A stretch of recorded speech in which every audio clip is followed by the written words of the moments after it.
பதிலை எதிர்பார்த்தவனாக உங்களுக்கு முன்னால் சமர்ப்பிக்கின்றேன். அஸ்ஸலாமு அலைக்கும் வரஹ்மத்துல்லாஹி வபரகாத்துஹு. அல்ஹம்துலில்லாஹ் நஹ்மதுஹு வ நுஸல்லி அலா ரசூலில் கரீம். அம்மா பஅத் فقد قال الله تعالى في كلامه الكريم وبالقرآن المجيد بعد أعوذ بالله من الشيطان الرجيم بفضل بسم الله الرحمن الرحيم ألم نشرح لك صدرك ووضعنا عنك وزرك صدق الله العلي العظيم. الحمد لله. எல்லாம் அந்த அல்லாஹ்வின் அன்பும் மேலான கருணையும் நமக்கெல்லாம் வந்து சேரட்டுமாக. கருணைக்கே பிறந்த குருநாதர், காரூண்ய நபிநாதர், ஆத்ம நோயின் வைத்தியர், பாவ நோயின் மருத்துவர், சர்தார ஆலம் ஸல்லல்லாஹு அலைஹி வஸல்லம் அன்னவருடைய துஆ பரக்கத்தும் நமக்கெல்லாம் வந்து சேரட்டுமாக. கண்ணியமானவர்களே, ஒவ்வொரு வாரமும் ஒவ்வொரு பயனுள்ள ஆயத்திற்கு கீழாக நாம் விளக்க உரையை பார்த்து வருகின்றோம். அதனைத் தொடர்ந்து இன்றைக்கு நாம் பார்க்க இருக்கக்கூடிய வசனம் என்னவென்றால், ஐனமா தகூனு யுத்ரிகுல் மௌத் வலவ் குன்தும் ஃபீ புரூஜின் முஷய்யதா.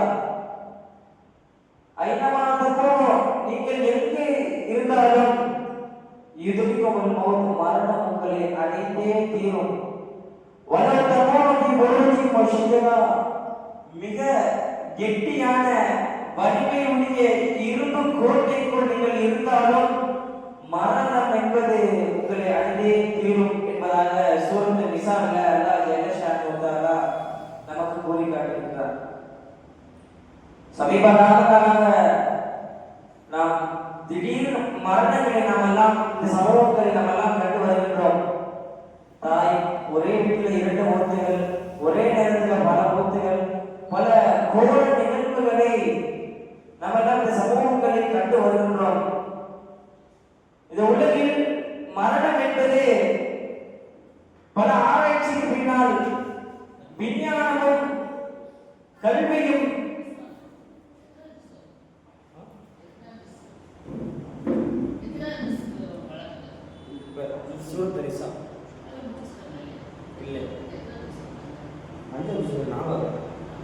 இன்னும் முடிகிற இன்னும் பாக்கி இருக்கு மிச்சம் இல்லையே. இன்னும் 2 பேலன்ஸ் இருக்கு.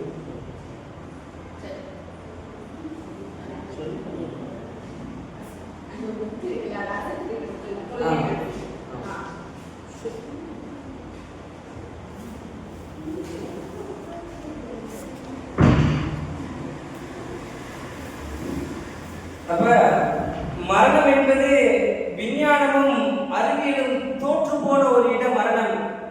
எவ்வித விஞ்ஞானத்தாலும் எவ்வித கல்வி ஆற்றலாலும் ஒருவனுக்கு மரணம் எப்ப வரும் என்பதை யாரும் கணிக்க முடியாது. அல்லாஹ்வை தவிர உலகில் யாராலும் ஒருவனுக்கு மரணம் என்பது இந்த தேதியில் இந்த டயத்தில் வரும் யாராலும் சொல்லிட முடியாது. ஆனால் உலகில் பிறந்த எல்லாருக்கும் மரணம் என்பது நிச்சயம், அது யாராலையும் மறுக்க முடியாத ஒரு விஷயமாக இருக்கிறது. அப்ப அல்லாஹ் நமக்கு ஒரு விஷயத்தை கொடுத்திருக்கிறான். என்னன்னு பார்த்தா, நம்ம பிறக்கிறதுக்கு முன்னாடியே யாரோட வயிற்றுல பிறப்பான், இவங்களோட அத்தா யார், இவங்களோட வம்சாவளி எப்படி இருக்கும், இவன் பிறந்து என்ன செய்வான், என்னென்ன செயல்கள் செய்வான், இவன் யாரை திருமணம் முடிப்பான், இவனுக்கு யாரு குழந்தை பிறப்பாங்க, இவன் எப்போது மரணம் அடைவான் முதற்கொண்டு அல்லாஹ் எழுதிட்டான். ஒருவன் பிறந்தா இந்த டேட்டா பர்த் அல்லாஹ் கொடுத்துட்டான். ஆனா அல்லாஹ் மரணத்துடைய டேட்டா பர்த் யாரும் கொடுக்கல. ஒருவேளை அல்லாஹ் கொடுத்திருந்தான்னு சொன்னா நம்ம வாழ்க்கையில் நிம்மதி இருக்காது. ஐயோ, இன்னும் 6 மாசம் இருக்கு, 12 இருக்கு, இன்னும் 2 வருஷம் இருக்கு, இன்னும் 1 வாரம் இருக்கு, இன்னும் 1 மாசம் இருக்கு, இப்படி வாழ்க்கையில் நிம்மதி இல்லாமல் நம் நிம்மதி கெட்டு போகும். அதற்குத்தான் அல்லாஹ் கொடுக்கவில்லை. அந்த மரணத்தினுடைய தேதி அல்லாஹ் யாரிடத்திலும் சொல்லவில்லை. அது ஒரு மறைவான விஷயம் என்று சொல்லி காட்டுகின்றார். அப்ப அல்லாஹ்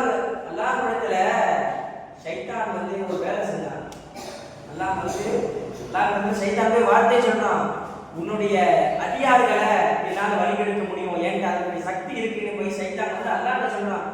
அப்ப அல்லாஹ் சொல்றான், போப்பா என்னுடைய அடியார்களை உன்னால கெடுக்க முடியாது அப்படின்னு சொல்றான். ஆனா சைத்தான் அதுக்கு ஒரு நிபந்தனை வைக்கிறான். என்ன தெரியுமா?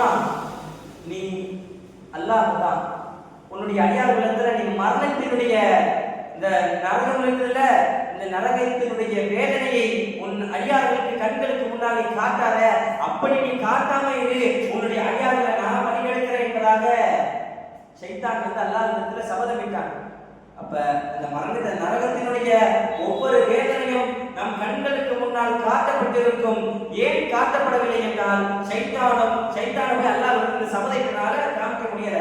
அப்படி ஒருவேளை அல்லாஹ் நம் கண்முன்னாடி காமிச்சிருந்தான்னு வச்சுங்களேன், நம் வாழ்க்கையில் ஒரு நிம்மதி என்பது போயிருக்கும்.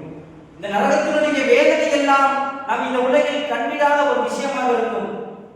அவ்வளவு ஒரு கோர நிகழ்வு. ஏன்னா இப்படியெல்லாம் நரகத்தில் நடக்குமா, இப்படியெல்லாம் வாழ்க்கை இருக்குமா என்பதாக சொல்லி காட்டுகிறார்கள்.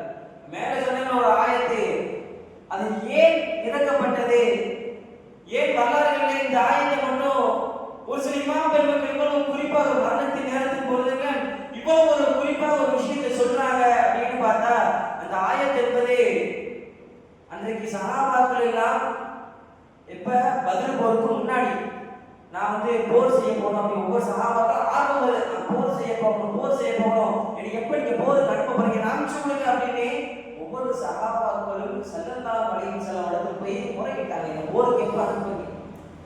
அப்ப பதிலுடைய நேரம், அந்த பதில் போர் நடச்சல இஸ்லாத்திலே ஆரம்ப போர்.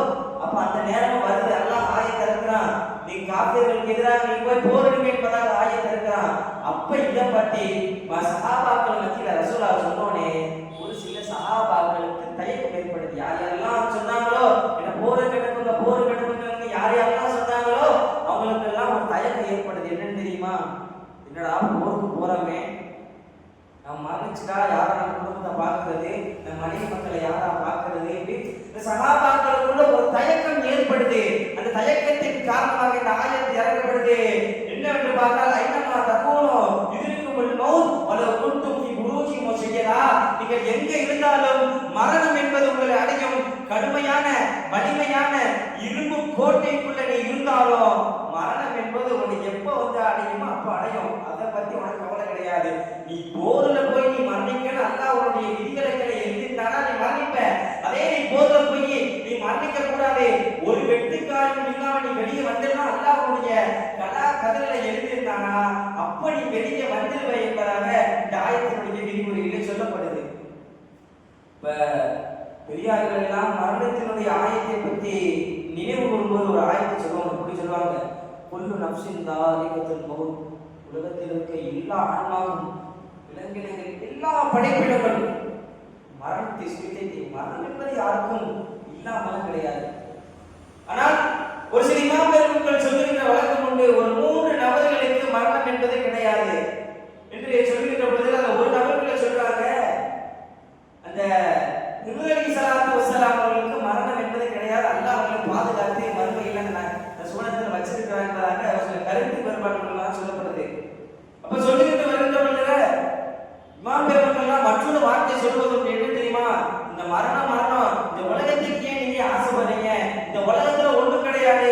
இந்த உலகம் என்பது ஒரு கடலினுடைய ஒரு துளியை போன்றுதான் என்பதாக ஸல்லல்லாஹு அலைஹி வஸல்லம் சொல்றாங்க. அப்ப ஏன்பா இந்த உலகத்துக்கு நீங்க ஆசைப்படுறீங்க என்பதாக இமாம் பெருமக்கள் சொல்லி காட்டுறாங்க. பெருமானார் ஸல்லல்லாஹு அலைஹி வஸல்லம் ஒரு ஹதீஸில் இப்படின்னு சொல்றாங்க, வல்லாஹு மா துன்யா ஃபில் ஆখিরা இல்லா மிஸ்லு மா ஜஅலு அஹதுக்கும் இஸ்பஅன் ஃபில் யம்மி ஃபயன்துர் பிமா யர்ஜி என்பதாக சொல்கிறார்கள். என்ன அர்த்தம்னு பார்த்தா, உங்க அல்லாஹ் வந்து இந்த உலகத்தை ஒரு பொருட்டாவே எடுத்து பார்க்கல. உங்களை ஒருவரே என்ன செய்யறாருன்னா கடல்ல போய் நின்று ஒரு கையை உள்ளுக்கு விடுறாரு, ஒரு வரல விட்டோன்னே அவருக்கு ஒரு சொட்டு விடும் பார்த்தீங்களா, அது மட்டும்தான் இந்த உலகம் என்பதாக ஸல்லல்லாஹு அலைஹி வஸல்லம் சொல்கிறார்கள். மீறி கடல் கூட நிறைந்திருக்கும் பார்த்தீங்களா, அதெல்லாம் நாளை மறுமையினுடைய வாழ்க்கை என்று சொல்கிறார்கள். அப்ப அந்த ஒரு துணி அளவுதான் இந்த உலகம் இருக்கிறது. அப்படிப்பட்ட உலகத்திற்கு இன்றைக்கு நாம் ஆசைப்படுகிறோம். இந்த உலகத்தில் இருக்கிற எல்லா வஸ்துக்களுக்கும் நாம் ஆசைப்படுகிறோம். ஆனால் மரணம் என்பதை நம் எல்லாத்துக்கும் நிச்சயம். அந்த மரணத்தை பற்றி நம்மளுடைய சிந்தனை என்பது கிடையாது.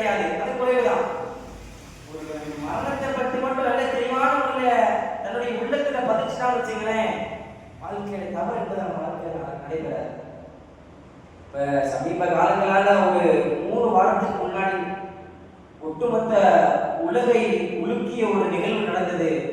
குஜராத்தில் அகமதாபாத்தில் அந்த கல்லூரி மருத்துவக் கல்லூரி மீது ஏர் இந்தியா விமானம் பாய்ந்த ஒரு நிகழ்வு ஒட்டுமொத்த உலகை அதனுடைய சிறப்பம்சங்கள் இந்த ஆயத்திற்கு சொன்ன ஒரு ஏற்றமாக இருக்கும். அதனால் சொல்லுகின்றேன், அந்த விமானத்தினுடைய சிறப்பம்சங்களை பார்க்கும்பொழுது அதை வந்தது 1990களில் வந்த விமானம். அவ்வளவு வந்த காலங்கள்ல அவ்வளவு ஒரு பேர் போன மிகவும் பாதுகாப்பான விமானம் என்று சொல்லப்படுது.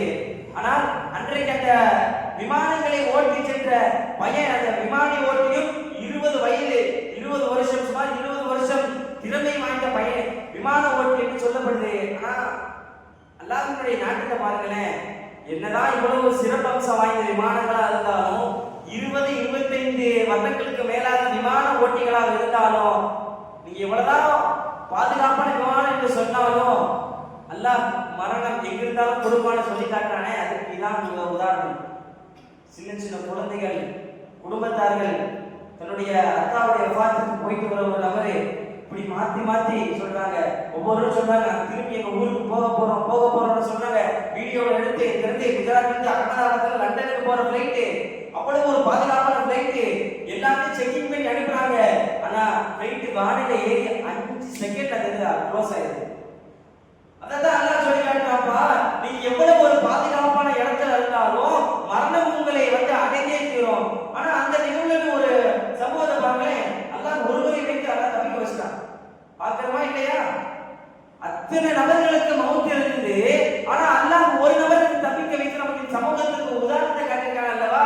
இதைத்தான் அல்லாஹ் குர்ஆன் ஆயத்தில் நமக்கு சொல்லி காட்டுற சமூகத்திற்கு நீங்க எவ்வளவு பெரிய இடத்துல வேணா இருப்பா, ஆனா மரணம் என்பது உனக்கு எப்ப வருமோ, நான் உனக்கு எந்த டேட் கொடுத்திருக்கணும் அந்த டேட் மீறி உனக்கு வேற எந்த டைமிங்ல வராதுப்பா, அது நீ எவ்வளவு பெரிய இடத்துல தான் செல்லலாம்ப்பா என்பதாக அல்லாஹ் சொல்லி காட்டுகிறான். உலகத்துல நயவஞ்சகனாக இருந்தாலும் நல்லவனாக இருந்தாலும் கொலை செய்யறவங்க, வட்டி வாங்குறவங்க, பிரச்சாரம் யாராக இருந்தாலும் உலகத்துல எல்லாருக்கும் மரணம் என்பது எல்லாருக்கும் சரிசமம். இந்த உலகத்துல ஏற்ற தாழ்வு இருக்கலாம். நீ சின்னவன், நான் பெரியவன், நீ கீழ் ஜாதி, நான் மேல் ஜாதி, நீ எல்லாத்தையும் விட பெரியவன், நான் எல்லாத்தையும் விட சின்னவன் அப்படின்னு அல்லாஹ் இந்த உலகத்துல வைத்திருக்கலாம். ஆனா ஒருவனுக்கு மரணம் வரும்போது நீயும் அந்த குழிக்குள் தான் போகிறாய், மற்றொரு தாழ்ந்தவனும் அதே குழிக்குள் தான் போகிறாய். உங்கள் இருவருக்கும் வித்தியாசம் என்பது கிடையாது என்பதாக அல்லாஹ் ஒரு மூலமாக சொல்ல செய்கின்றார். இன்னொரு ஆயத்தில் நாம் பார்க்கிறோம், குல் இன்னல் மௌத்தல்லதி துஃபிர்ரூன மின்ஹும் ஃபஇன்னஹு முலாகிக்கும் தும்ம துரத்தூன இலா ஆலிமில் கைபி வ ஷஹாதா ஃபயுனப்பியுக்கும் பிமா குன்தும் தஅமலூன்.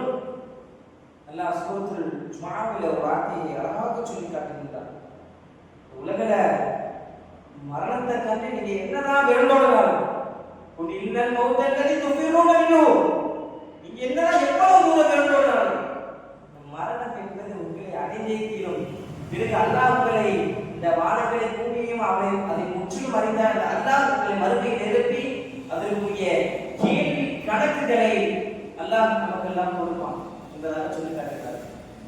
மறுமையினுடைய மரணத்தினுடைய சிந்தை நமக்கு வர வேண்டும்.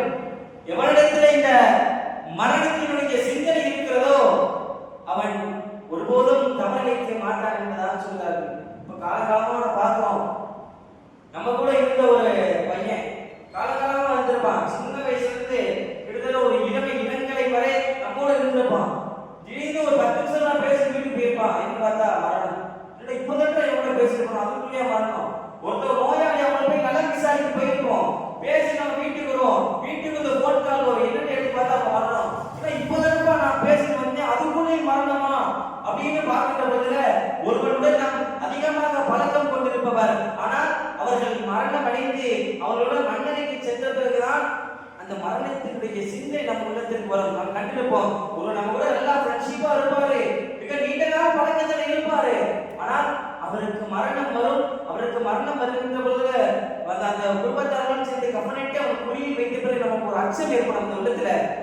இவன மாதிரி நம்மளும் ஒரு நாள் இந்த குழிக்குள்ள தான் போக போறோம், எல்லாரும் நமக்குள்ள இருப்பாங்களா, நம்மளுக்கு ஒரு துணியை போட்டு கூடுவாங்களா, நம்ம பேர பிள்ளை நம்ம குழந்தைகள்லாம் நம்ம பார்த்து அழுவாடா, இப்படியும் என்கின்ற சிந்தனை யாருக்கு வருகிறதோ, தவறு செய்கின்ற பொழுதெல்லாம் யாருக்காவது இந்த மரணத்தினுடைய சிந்தனை வருகிறது என்று சொன்னால் அவனெல்லாம் அந்த தவறை விட்டு தவிர்த்து கொள்வான் என்பதாக வரலாறுகளிலும் பல சமூக சம்பவ நிகழ்வுகளிலும் நாம் எல்லாம் அன்றாட வாழ்க்கையிலே பார்த்து வருகின்றோம். ஒருத்தன் மரணிச்சுட்டான். அவனுடைய உடல்நிலை, உடல் அங்கங்கள், அவனுடைய உடல் பாவனைகள், அவன் அந்த உடலிலே நடக்கப்படுகின்ற செயல்கள் எல்லாம் எப்படி இருக்கும்?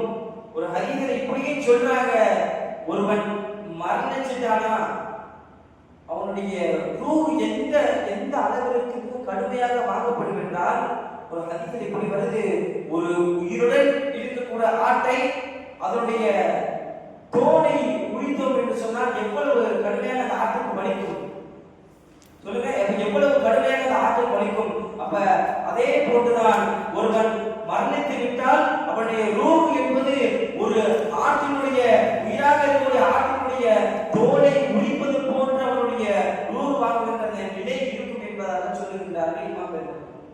பார்க்கிறோம், ஒருவருடைய மரணம் என்பது அப்படியே ரத்தம் எல்லாம் உறைந்து போய் ஒரு நிலையில இருந்தால் அந்த நிலை அப்படியே கையை வச்சுட்டாங்க, அந்த கையை வச்சதான் திரும்பியமா எடுக்க முடியாது. ஆனால் அவ்வளவு ஒரு மோசமான கை. இன்னைக்கு நம்ம கையில ஒரு இரும்பு பொருள் ஏதாவது பட்டு அந்த இடம் வீங்கிட்டா அவ்வளவு ஒரு வேதனையாக இருக்கிறது.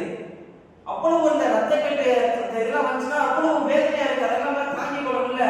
ஆனால் அந்த மையத்தினுடைய ஒட்டுமொத்த உடலும் அதே போன்றுதான் இருக்கும். தெரியுமா, ஒரு பொருள் ஒரு கையில ஒரு இது பட்டுச்சுன்னா எவ்வளவு வலி வேதனையா இருக்கும். ஆனால் அந்த மையத்தினுடைய ஒட்டுமொத்த உடலுடைய வேதனை அந்த அளவிற்கு இருப்பதாக என்பதாக சொல்லி காட்டுகின்றார்கள்.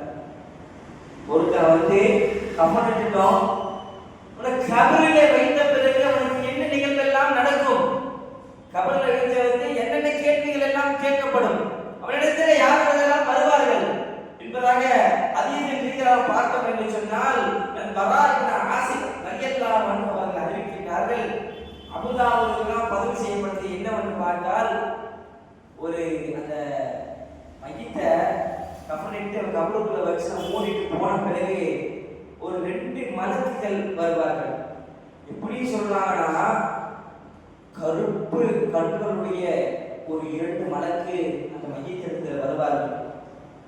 வந்த பொழுது அந்த மையத்தை அப்படியே தூக்கி உட்கார வைப்பாங்க. தூக்கி உட்கார வச்சுட்டு அந்த மையத்தில சில கேள்விகள் கேட்பார்கள். என்னவென்று கேள்வி தெரியுமா? மாதீனுக்க, உன்னுடைய தீன் எது? ஒரு முக்மீனாக இருந்தால் சொல்லுவான், தீன் இஸ்லாம், என்னுடைய தீன், என்னுடைய மார்க்கம் என்பது இஸ்லாம் என்பதாக சொல்லுவான். நிறைய இன்னொரு கேள்வி கேட்கப்படும், மன் ரப்புக்க, உன்னுடைய இறைவன் யார் என்று கேட்கப்படும்.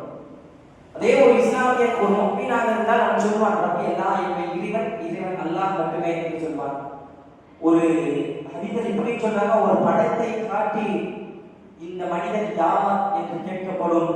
ஒரு முக்மீனான ஒரு வார்த்தை சொல்வான், ஆதா ரசூலுல்லாஹி ஸல்லல்லாஹு அலைஹி வஸல்லம், இவர்தான் எங்களுக்கு நேர்வழி காட்ட வந்த முஹம்மது ஸல்லல்லாஹு அலைஹி வஸல்லம் என்பதாக ஒரு முக்மீனாக இருந்தால் சொல்லுவான்.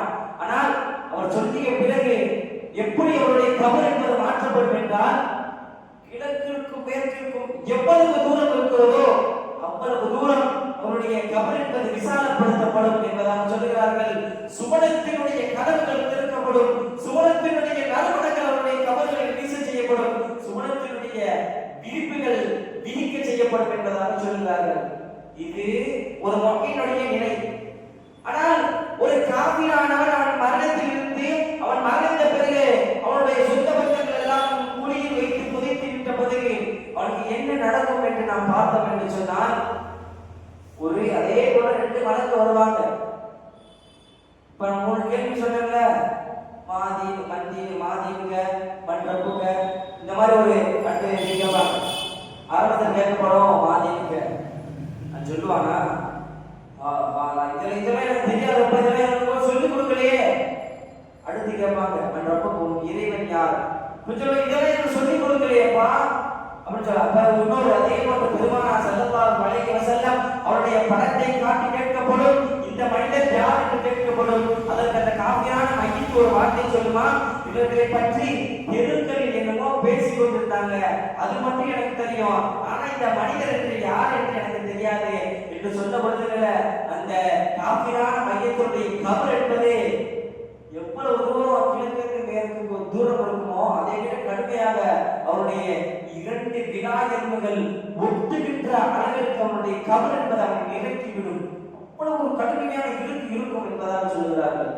நரகத்தினுடைய கதவுகள் திறக்கப்பட்டு நரகத்தினுடைய துர்நாற்றம் என்பதை அந்த கபரில் வீசப்படும், நரகத்தினுடைய விரிப்புகள் விரிக்கப்படும் என்பதாக சொல்கிறார்கள். ஒரு சம்பட்டி எடுத்து வருவார்கள், மற்றொரு வழக்கு ஒரு சம்பட்டியை எடுத்து வந்து அவருடைய தலையில் ஒரே அடித்த உடனே அவருடைய தலையெல்லாம் செஞ்சு அவருடைய சிதறிவிடும். மறுபடியும் நல்லா உரிமை கொடுப்பார், அந்த கபரில் வைத்து திரும்பி அடிக்கப்படும், திரும்பி அந்த தலையில் சிதறப்படும். இப்படி மாறி மாறி நடந்து கொண்டிருக்கும். எப்பொழுது என்றால் கியாமத் நாள் வரை இதே நிகழ்வு அந்த காபிரான மையத்திற்கு அல்லாஹ் அரங்கிக் கொண்டே இருப்பான். நாமெல்லாம் முக்மீன்களாக பிறந்ததற்கு இறைவனிடத்தில் சுக்ர் செய்ய வேண்டும். அல்லாஹ் இவ்வளவு ஒரு கண்ணியமான தாய்மை வயிற்றில் நம்மை பிறக்க செய்திருக்கிறான். பிறப்பாலே நாம் எல்லாம் இஸ்லாமியர்கள். நம்ம இவ்வளவு ஒரு மார்க்க சட்டத்திற்கெல்லாம் மறந்து இருக்கின்றோம். நம் அருமை நாள் உண்மை என்று நம்புகின்றோம். அல்லாஹ் ரசூல் வேதங்களை உண்மை என்று ஈமான் கொண்டிருக்கிறோம். இப்படியெல்லாம் அல்லாஹ் நமக்கு ஒரு பாக்கியத்தை கொடுத்திருக்கிறானே, அதெல்லாம் நாம் அவருக்கு கோடான கோடிகள் சுக்ர் செய்தால் அதற்கெல்லாம் ஈடாகாது. நீங்கள் கபரில் நிம்மதியாக இருக்க வேண்டுமா? கபரில் உங்களோட துணைக்கு ஒரு ஆள் வேண்டுமா? கபரோட உள்ளுக்கு போயிட்டோம்னா ஒரே கடுமையான இருட்டா இருக்கும். மொக்கினாக இருந்தாலும் சரி, யாராக இருந்தாலும் சரி, ஒரே கடுமையாக இருட்டு. யாருமே மக்கள் யாருன்னு சொல்ல அவ்வளவு இருட்டு.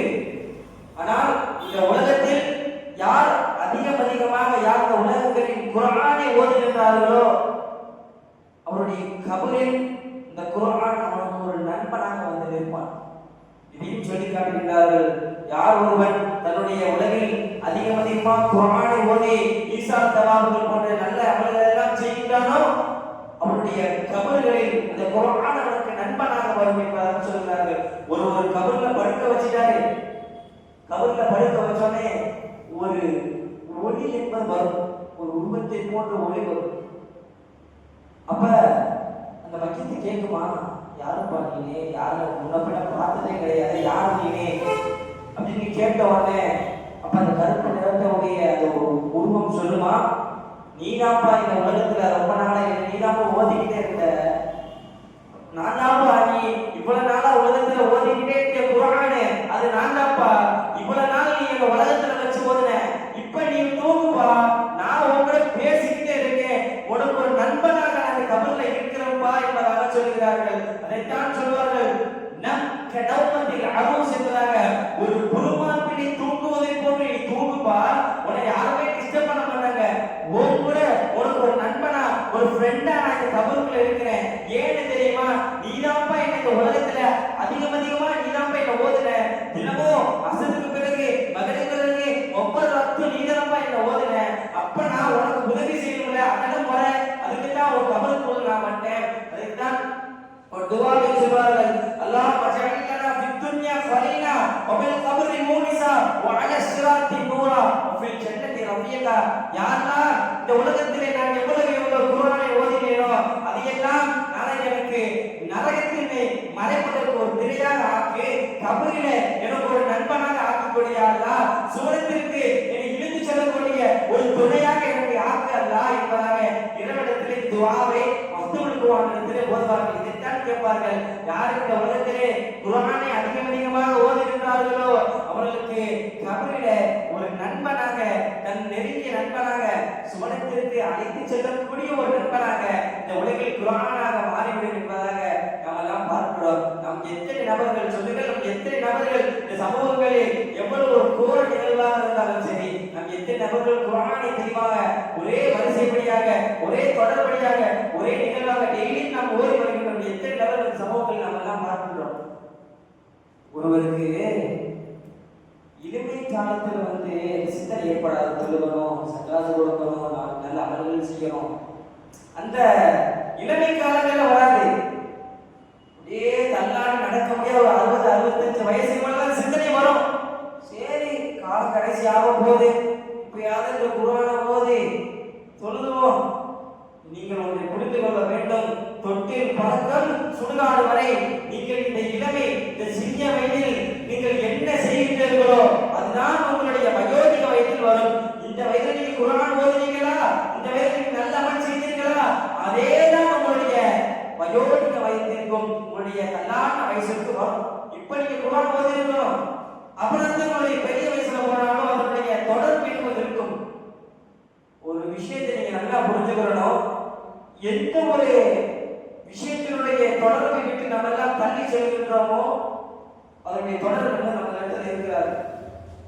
இப்போ நம்ம ஒரு மக்தப் மதரசா தொடர்படியா போறோம், குர்ஆன் தெளிவா ஓதுறோம்னு வச்சுங்களேன், ஒரு 2 வருஷம் கேப் கொடுங்களேன், குர்ஆன் ஓதுறோம்னு மறந்துடும். அது எவ்வளவு பெரிய வேலையா இருந்தாலும் சரி, எவ்வளவு பெரிய கலைகளாக இருந்தாலும் சரி, எந்த ஒரு விஷயத்தையும் நாம் தொடர்படியாக செய்கின்ற பொழுதுதான் அது நம்ம இடத்திலே உணர்வு இருக்கும். என்னைக்கு நம்ம கொஞ்சம் கேப் விடுறோமோ அது நம்ம இடத்துல போயிடும். அதே போட்டுதான் நீங்கள் சின்ன வயசுல இருந்து எப்படி தொடர்படியா குர்ஆன் ஓதிட்டு வந்தா மட்டும்தான் உங்களுடைய கல்லான வயசுல போய் நீங்க ஓத முடியும். புதுசா போய் அந்த குர்ஆன் எடுத்து உட்கார்ந்தா வராது என்பதாக சொல்லி காட்டுகிறார்கள். இப்ப நம்ம பார்க்கிறோம், எத்தனையோ விஷயங்களை சொல்லி காட்டுகிறோம். இப்ப இவ்வளவு தூரம் பார்க்கிறோம். நாளைக்கு மறுமை நாள் எப்படி இருக்கும்? ஒரு மரணிக்கிறான், கபர்ல கேள்வி எல்லாம் கேட்கப்படுது, அவர்கள் மறுமையில் எப்படி இருப்பார்? மிகப்பெரிய யுக அழிவு நாள்கள் வருகின்ற பொழுதுல அல்லாஹ் உலகத்துல எல்லாத்தையும் அழிச்சிருவோம். ஏன் ஒரு ரூப வாங்கி கொண்டு போயிட்டு அல்லாஹ் இடத்துல கொடுக்கின்ற அந்த மலக்கை அல்லாஹ் ஒரு இடத்துல நீங்க போ இறந்து நீ இருக்கு என்பதாக அல்லாஹ் சொல்லுவான். உலகத்துக்கு யாருமே இருக்க மாட்டார்.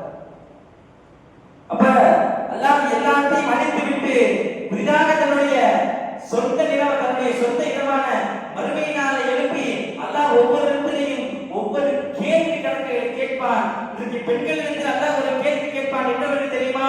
ஸல்லல்லாஹு அலைஹி வஸல்லம் வார்த்தையை சொன்னார்கள், நீங்கள் ஒவ்வொருவரும் கண்காணிப்பாளர்கள் என்பதாக ஒரு வார்த்தையை சொன்னார்கள் பெண்களை பார்த்து. ஏன்னு தெரியுமா? உங்கள் கணவனுடைய விஷயத்துல நீங்கள் கண்காணிக்கணும், உங்களுடைய பிள்ளைகள் விஷயங்களை கண்காணிக்கணும், இப்படி எல்லா விஷயங்களையும் கண்காணிக்கணும். அவர்கள் வழி தவறி விட்டால் உங்களிடத்தில் கேள்வி கேட்கப்படும். இதைத்தான் சொல்லுகிறார்கள் ஸல்லல்லாஹு அலைஹி வஸல்லம் அவர்கள். எல்லாரும் நீங்க கண்காணிப்பாளர்கள்ப்பா, உங்கள் பிள்ளைகள் செய்கின்ற, உங்களுடைய மனைவிகள் செய்கின்ற எல்லா தவறுகளையும் நீங்க கண்காணிக்க வேண்டும் என்று சொல்கிறார்கள். இளைஞர் சமுதாயத்தை பார்த்து நாளை மறுமையிலே ஒரு கேள்விகள் கேட்கப்படும். என்னவென்று தெரியுமா? இன்றைக்கு நம்ம எல்லாம் ஸ்டைலாக சுத்தலாம், முடி என்னவோ அரைவரையா வெட்டிட்டு சுத்தலாம், சட்டையை எல்லாம் பேண்டெல்லாம் கிழிச்சு போட்டு சுத்தலாம், தொழுகாம சுத்தலாம், ஜகாத் போன்ற எல்லா நிகழ்வுகளையே செய்யாம சுத்தலாம். ஆனால் நாளைக்கு யுக முடிவு நாளுன்னு ஒன்று இருக்கு, அதை நம் சிந்தனையில் கொண்டு வந்திருப்போமா? என்றைக்காவது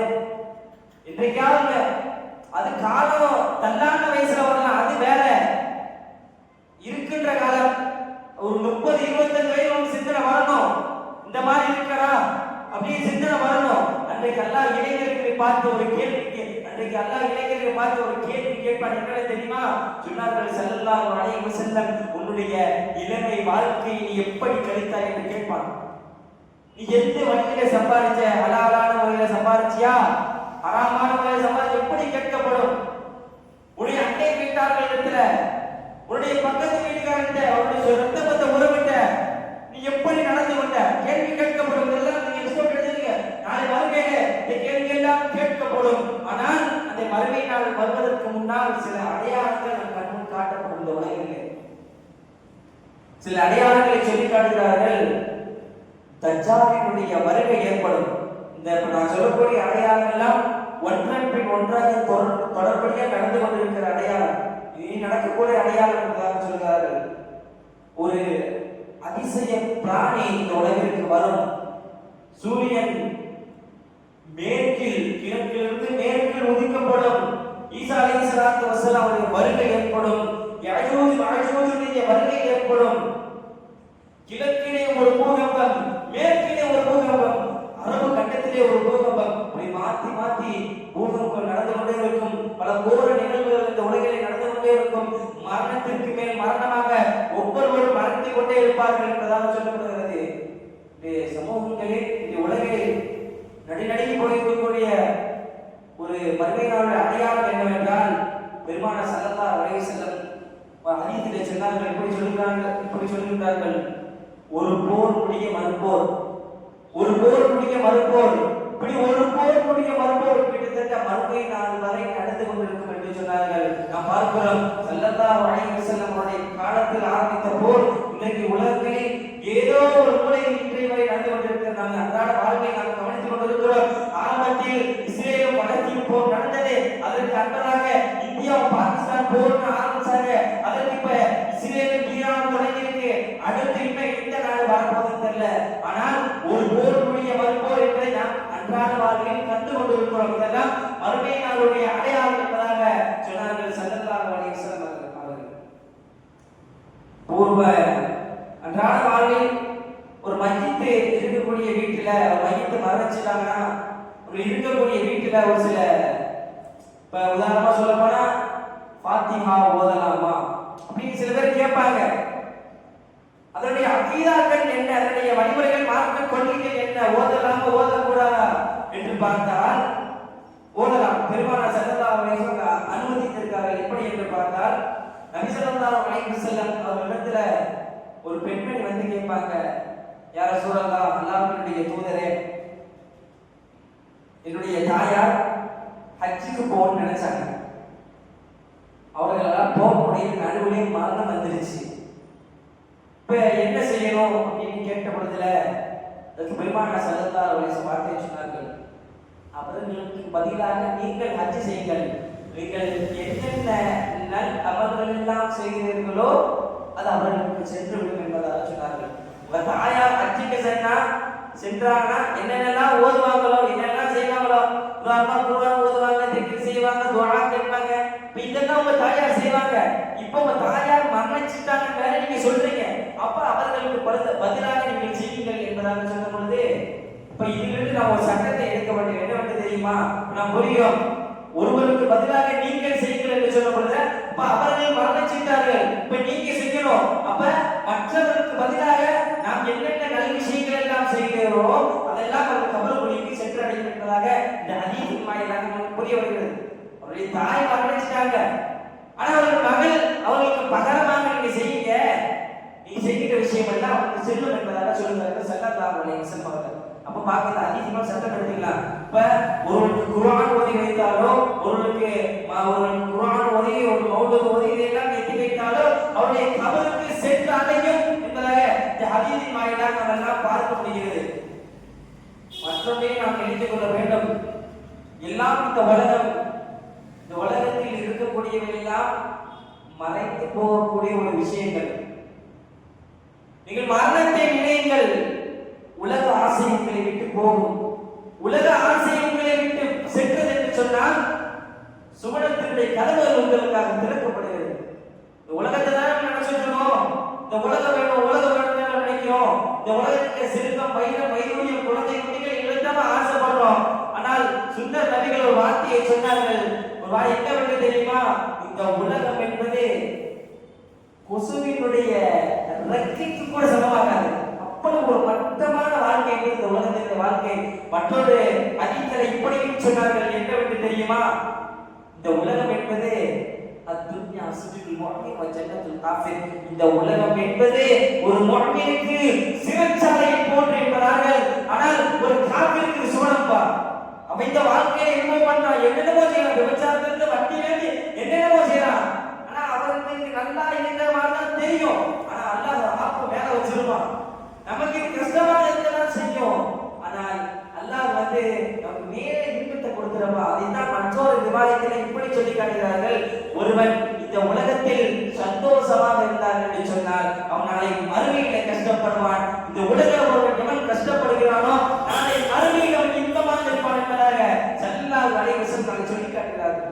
இந்த உலகம் என்ன? இந்த உலகம் என்பது நிரந்தரமல்ல. நீங்கள் ஒரு நன்மையை புரிந்து கொள்ள வேண்டும். இந்த உலகம் என்பது நிரந்தரமல்ல. இங்க இருக்கிற குழந்தை, குட்டிகள், செல்வம், பொருள், வைரம் எதுவுமே நமக்கு சொந்தம் கிடையாது. நமக்கு சொந்தமாக இருப்பதெல்லாம் நாளை மறுமையுடைய வாழ்க்கை தான். அதையெல்லாம் நம்முடைய சிந்தையை நம்ம எல்லாம் கொண்டு வர வேண்டும்.